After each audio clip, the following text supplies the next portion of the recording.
Alex Bea. I'm in this beautiful city of New Orleans, and today I'm with a young entrepreneur. Her name is Hayam Turker. She's talented with a lot of vitality. Just like the city. Yeah. So Hayam, you're an entrepreneur. You're a young woman. Can you explain me how did happen and what you did and what you do in this city? Absolutely. So I'm a born and raised New Orleanian. Yeah. I'm 37 years, well, I'll be 37 on Monday. And I own a civil engineering construction management company. I'm a second generation business owner. And we basically specialize in designing streets, water lines, sewer, levee protection, stormwater, which of course in New Orleans, Yeah. we deal with a lot of that. And so really that's the expertise that we have. But I'm also proud of being politically active and civically active and things that matter to me as not only a New Orleanian, but as a young black woman in a city and in a country where, in an industry where it's very dominated by older males, and especially older white males. And there's nothing wrong with that, but sometimes we have to fight a little bit harder to get our piece of the pie. Do you think this is difficult for a woman? Yes, I think that there are different challenges that are a little bit more difficult to overcome. I think that there are certain policies that are put in place that make it a little bit harder for a smaller business or a disadvantaged business. We call them DBEs in New Orleans. And I think that part of my fight as not only a business owner, but as an entrepreneur and as a citizen is to help affect policy to open more doors to people that look like us when it comes to business. So you have a mayor who is a woman. Mayor Cantrell. Yeah, Yes. yeah. So does it change for you or for people to have a woman leading the city? Yeah, I think it's the first time ever, right? It's 2019 and we finally get our first female mayor, right? Congratulations. Yes, absolutely. Much less a black female mayor, right? I think that it means a lot to young women like myself and even younger women. It lets us know what we can aspire to be and that we can actually attain those goals. And so especially because there was 2 black women in the runoff. Oh, wow. And so that was empowering for everyone. And I think we felt like we were going to win no matter what, either way. But absolutely, Mayor Cantrell has been a great leader. She understands the plight of not only women, but African Americans in the city. And she fights for as much equality and access that she can, and any kind of way that women can come together and help. I think we do that, and I think we do it well. Oh. Is it difficult for a young woman or young people to be involved in politics? And do you think that time change or this is still a little difficult? That's a great question. New Orleans, of course, has its, I guess we'll call it political factions, whether it be Democratic or Republican. Of course, this is a majority black city. Yeah. And while that might seem to create more access for many, sometimes only certain circles are able to get access, right? So I think that New Orleans still needs to work on opening that up. I think that we need to work on getting fresh candidates in. And that's why I'm running for Orleans Parish Executive Committee seat to where I would like to see newer and fresher candidates come in and get the spotlight and get endorsed. And I love being a part of trying to pull those types of candidates up. New Orleans has that old way, and we kind of always do things the same way over and over again. It creates a charm, but it also creates a staleness. And it's 2020. We need to do more things to be more progressive and move the city forward in a different way. So I think that we have work to do, but I think we've come a long way. Did you know that you have here a parade with the Joan of Arc history? And did you know that in France, recently we had a little trouble because the young woman chosen to be Joan of Arc and to be the character was from the diversity. Her mother was white and her father was black. And people in France, some people say, no, that's not possible because Joan of Arc had to be white. And other people explain that this is a character and this is a universal symbol. So in 2020 or in our time, it's possible. But it was an issue in France and a story. This year, you chose here in New Orleans a young girl. She's like the girl in France. Right. Her father is black and her mother white. And it seems that people was not shocked and everything was all right and fine. Wow, that is interesting. You know, it's 2020 and you would think that a women's empowerment movement that symbolizes perseverance and strength, you would think everyone wants to come together in that. So I'm sorry to hear that there were some issues about it, but I'm proud of New Orleans in embracing that. And I think it's time, it's 2020. Yeah. If you know, we had a black United States president and all we've ever seen is old white men. So I think it's time for everybody to embrace change. I know change is difficult for some, but either you're gonna accept it or it's gonna run over you.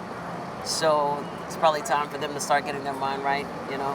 I know it's hard for people, but New Orleans is a very dynamic city with a lot of diversity, different influences, European, African, African American, even Indian, a lot of influences. Melting pot. Yeah. That's what we call it. Yeah. That's why you have your own mood here in New Orleans. Yes. I want to talk about diversity in the large way.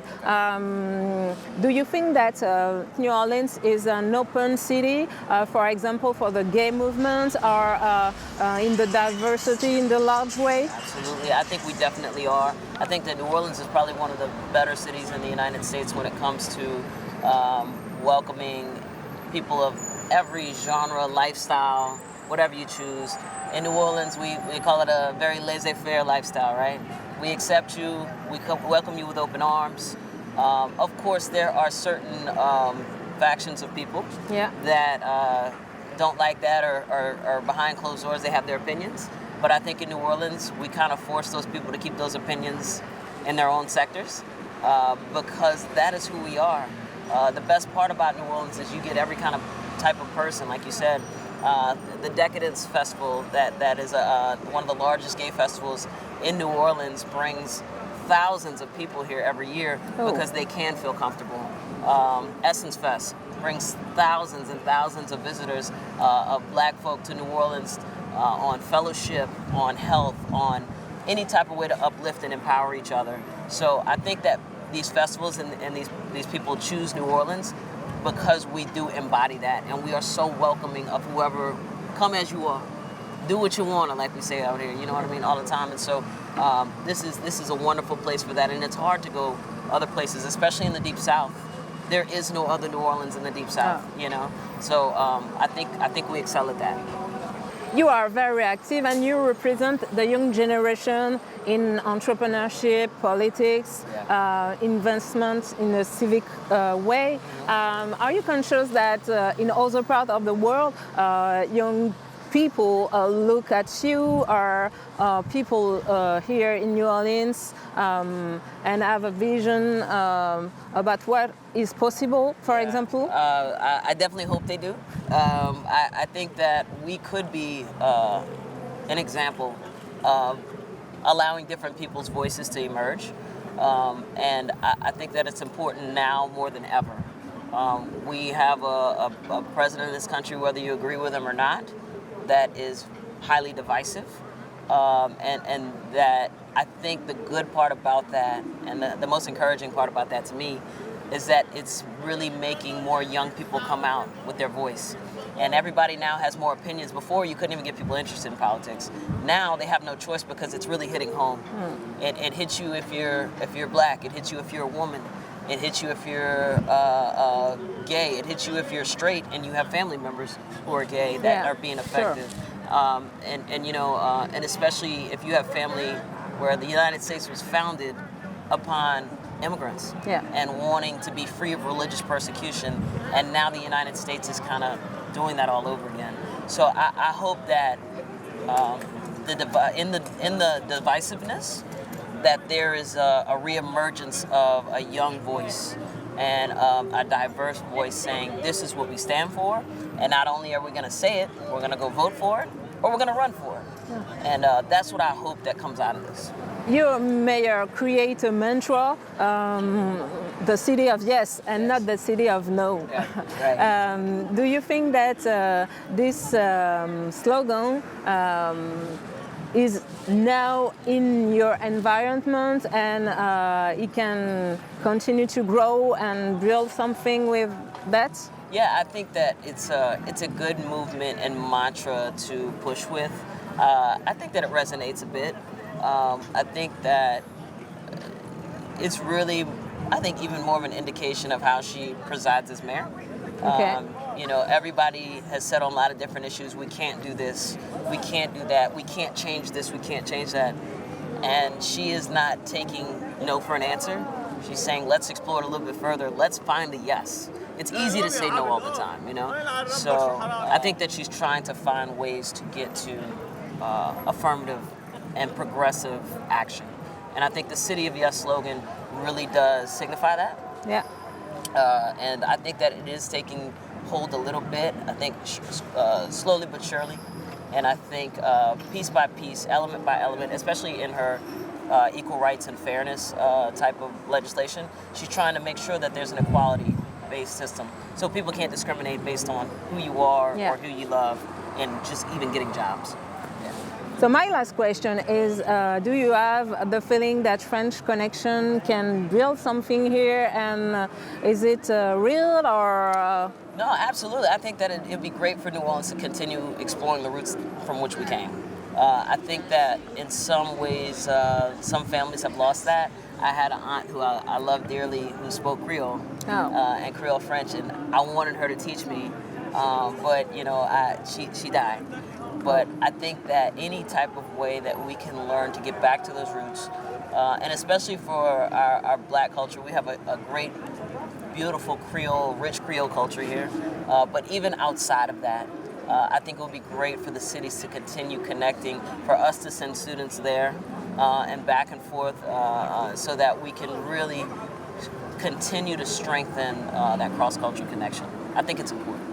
Thank you very much. Absolutely. It was a pleasure to have you today. Absolutely. Thank you. I hope y'all keep coming back. Yeah. And it's almost carnival time. Yeah. It's a great time. Great time. Kings and queens. Bonjour à tous. Eh bien, aujourd'hui, nous sommes en région centre et je suis avec Célie. Bonjour Célie. Bonjour Péa. Célie qui s'est organisée autour d'un groupement de femmes puisque nous allons parler en fait des femmes qui se rassemblent et des femmes qui entreprennent. Et donc Célie, raconte-moi un petit peu comment s'est passée la création de ce groupement de femmes et puis à quoi ça sert. L'idée est venue d'un groupe de jeunes femmes qui n'ont jamais été à l'école, donc on se retrouvait tout le temps entre nous. Donc on s'est dit, c'est une bonne idée, mais il faut qu'on aille vers les autres, il faut qu'on s'ouvre. Donc on est une cinquantaine de femmes ou plus dans le quartier de la Source. On a dit qu'il y a des femmes qui sont par exemple analphabètes. Pourquoi pas mettre en place des cours d'alpha, c'est qu'on avait déjà envisagé. On a commencé à faire les cours 2 fois par semaine. D'accord. Est-ce que ça a marché? Est-ce que certaines étaient réfractaires? Voilà, comment est-ce qu'elles ont pris ça? Dès qu'on a eu l'idée, on a fait une réunion, donc on a soumis à toutes les femmes. Et la plupart, elles étaient d'accord, la quasi-totalité. Hein. Bon, elles étaient d'accord et tout, donc on a mis en place à la maison de la réussite de la Source. Donc on fait le matin de 9h à 11h, de 14h à 17h. Donc ça les a pris, et en fin de compte... à la fin de chaque, par exemple, année scolaire, on discerne des diplômes. Oui, parce qu'il y a des niveaux, je suppose. Voilà, il y a des niveaux, il y a le FLE, il y a l'alphabet aussi. Donc, chaque niveau a son diplôme à la fin. Alors, qui sont ces femmes en fait tu me disais une cinquantaine de femmes. Donc voilà, d'où est-ce qu'elles venaient et comment est-ce que vous vous êtes rencontrées? Parce que vous ne vous connaissiez peut-être pas toutes les 50 ensemble. Parce que la plupart, c'est des femmes qui habitent le quartier de la Source, c'est des femmes africaines, comme je vous disais tout à l'heure, des femmes subsahariennes, de l'Afrique de l'Ouest, des Marocains aussi, il y en a de toutes les origines. D'accord. Il y en a qui venaient à la maison de la réussite juste pour le carrefour de parents. Il y en a qui venaient pour voir les éducateurs. Il y en a qui étaient là pour les psychologues et tout. Donc moi, comme j'étais à la maison de la réussite en tant qu'agent d'accueil, je recevais... Ah oui, donc voilà. Tu les avais rencontrés. Voilà, je les avais rencontrés et en discutant avec eux, on a eu l'idée, pourquoi pas, qu'elles viennent se rejoindre à nous pour former une association des femmes de la Source. J'ai une question. Quand voilà, on décide un peu de sortir de chez soi, de son environnement, et qu'on est en France depuis pas si longtemps que ça, il faut un petit peu de courage quand même pour se dire bon voilà, je vais me confronter à d'autres gens, je vais apprendre, peut-être que je vais pas y arriver. Qu'est-ce qui, toi, t'a poussé en fait de vouloir mettre ça en place et d'aider ces femmes-là? Est-ce que c'est ton parcours? Est-ce que c'est ton environnement qui t'a poussé à ça? Moi, c'est plus mon parcours parce que quand je suis née dans une société où mon père faisait trop de la médiation.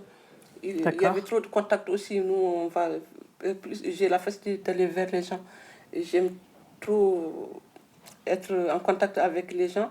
Comme je travaille aussi quand je suis venue ici par exemple en tant qu'ASH, et je travaillais, je voyais plein de gens, bonjour, au revoir tout le temps, et moi ça me plaît de faire ce métier. Et en même temps, je fais aussi la cantine scolaire, donc c'est à peu près pareil, je vois des enfants, je vois des jeunes, je vois comment l'idée est venue de ça. Et après, on m'a dit, Célie, tu postules pour être médiatrice. J'ai dit, pourquoi pas? C'est encore une chance pour la saisir.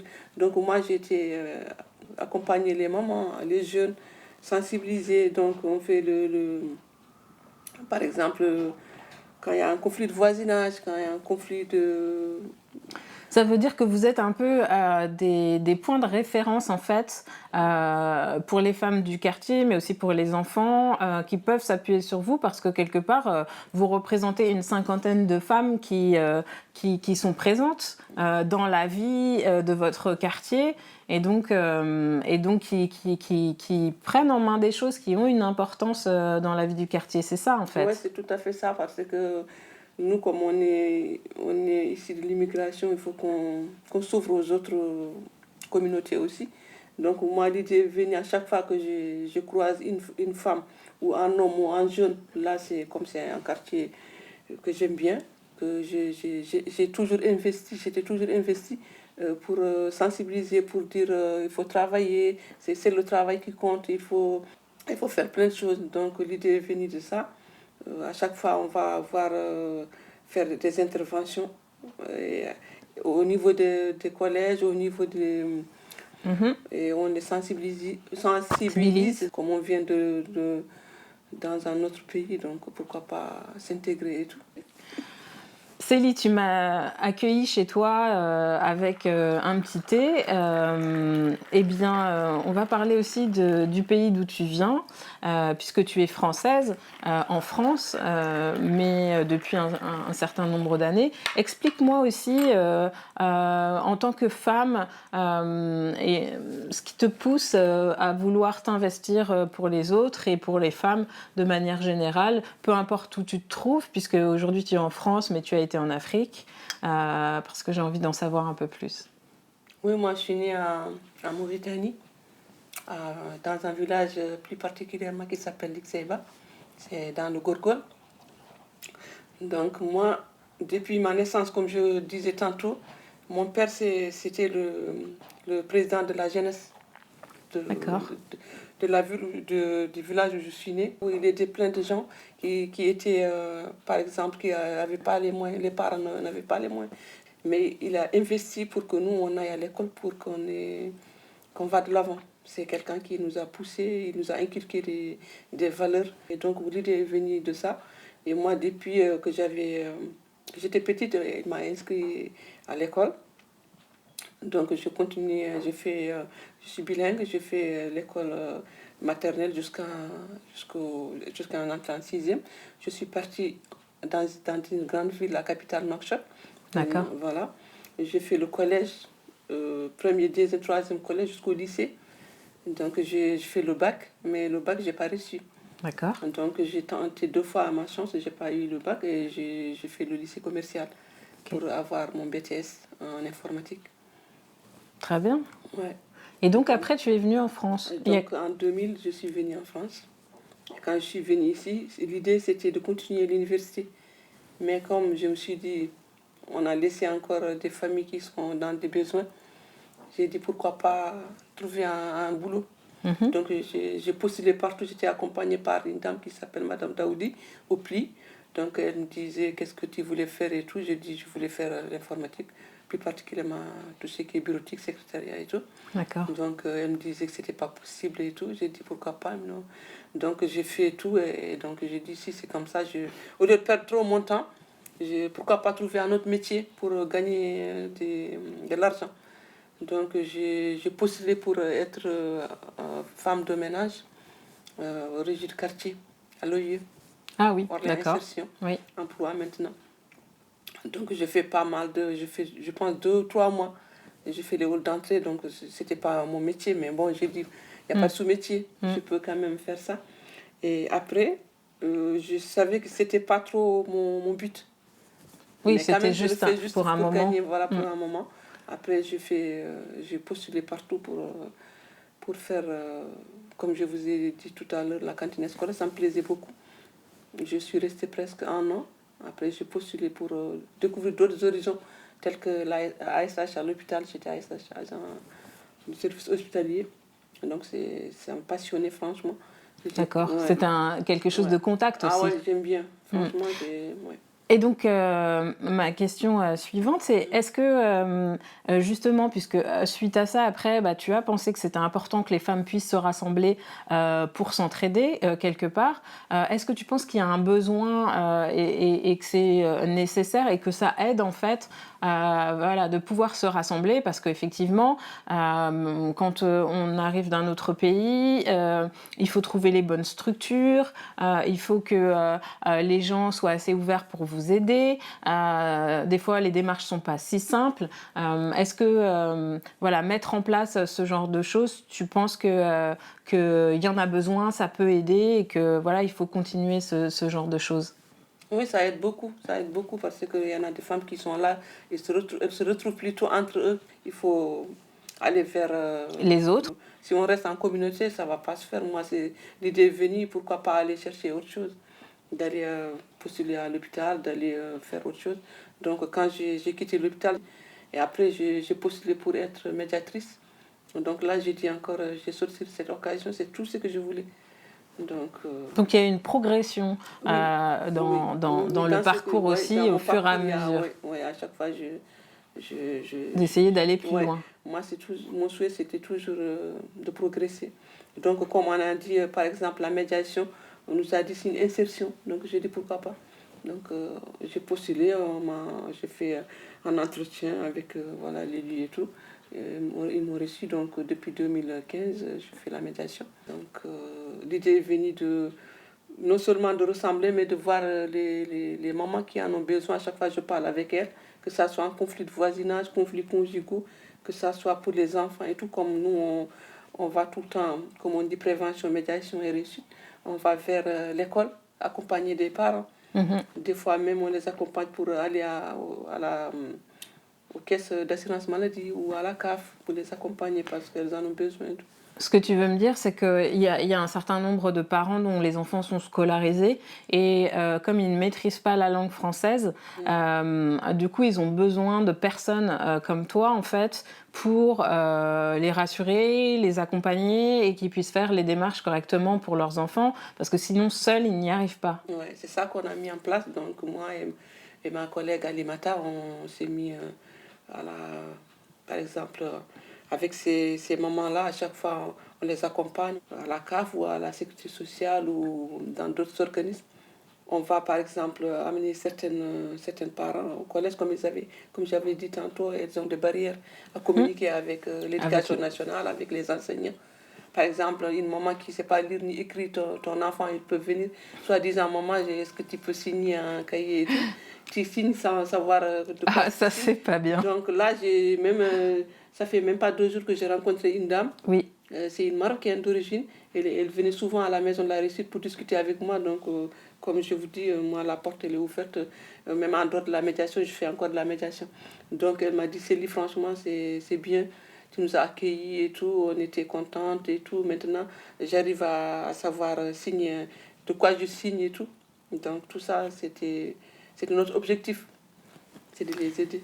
Est-ce que ça vient de la culture de chez toi, cet accueil voilà, on accueille les gens, on est chaleureux. C'est quelque chose que moi, personnellement, j'ai retrouvé aussi en Afrique.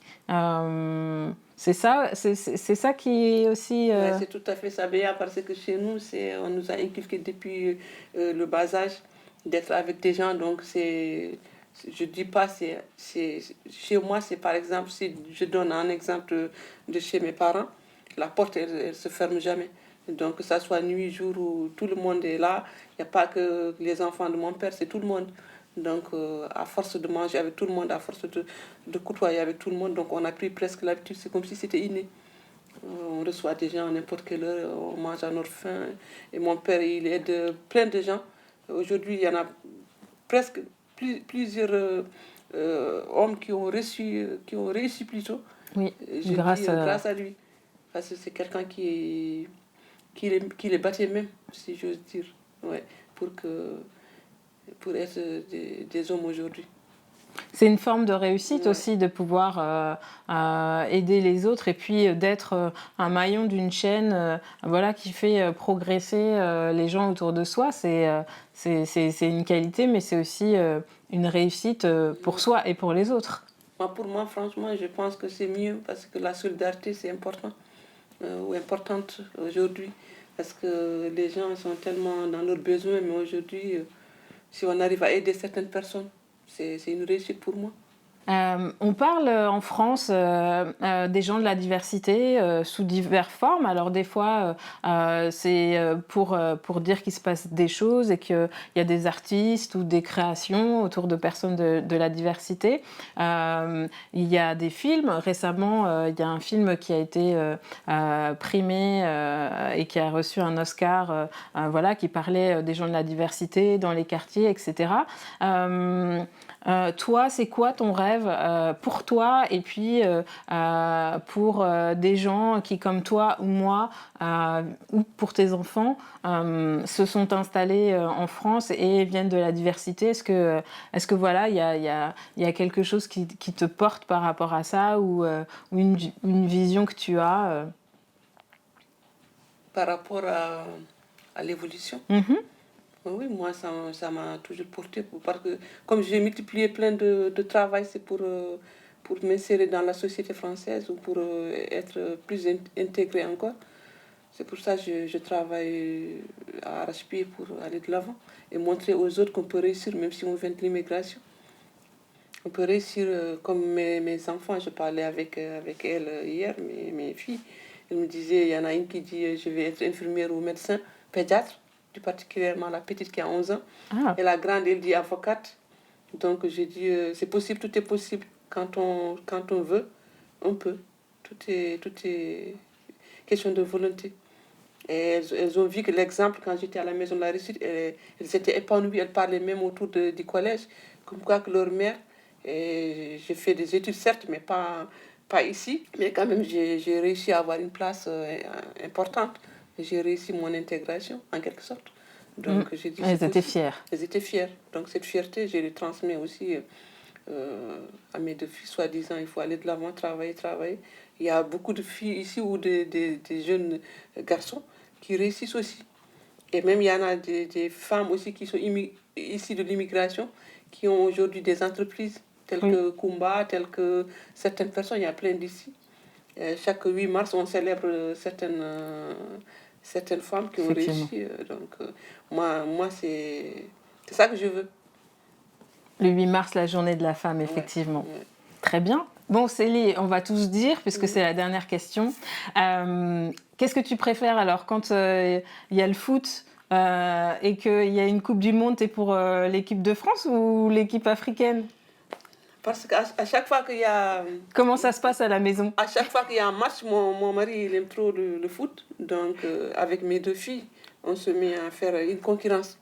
Mon mari se met à côté, et les 2 à côté, moi de l'autre côté, pour que ça soit plus... Donc il y a 2 équipes, l'équipe de France et l'équipe... Exactement, mais mes filles, elles disent toujours l'équipe de France avec mon mari. Moi, j'ai dit non, c'est le contraire. C'est pas que j'aime pas la France, c'est juste pour faire une concurrence, pour que ça soit amusant. Du coup, tu es plus Coupe d'Europe ou Coupe d'Afrique? Les 2. Ok. Les 2. Merci Célie. Merci Béa.